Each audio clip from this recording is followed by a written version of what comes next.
অমলকান্তি আমার বন্ধু। স্কুলে আমরা একসঙ্গে পড়তাম।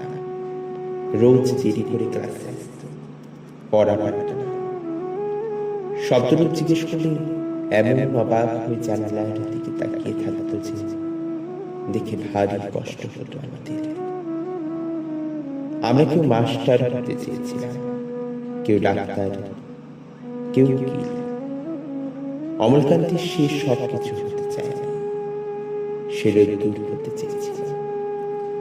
খান্ত বর্ষণ কাক ডাকা বিকেলের সেই লাজুক রোদ্দুর, জাম আর জামরুলের পাতায় যেন কি অল্প হাসির মতো লেগে থাকে। আমরা কেউ মাস্টার হয়েছি, কেউ ডাক্তার, কেউ উকিল।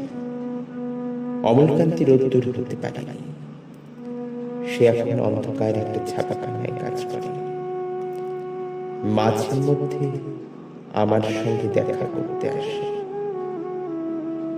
চা খায়, এটা ওটা গল্প করে, তারপর বলে উঠি তাহলে। আমি তো দরজা পর্যন্ত এগিয়ে দিয়ে আসি।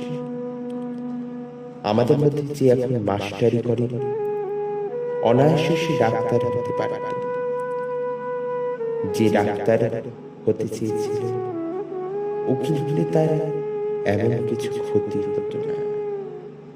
অথচ সকলেরই ইচ্ছে পূরণ হলো, এক অমলকান্তি ছাড়া।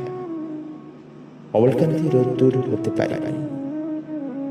সেই অমলকান্তি রোদ্দুরের কথা ভাবতে ভাবতে ভাবতে ভাবতে যে একদিন রোদ্দুর হতে চেয়েছিল।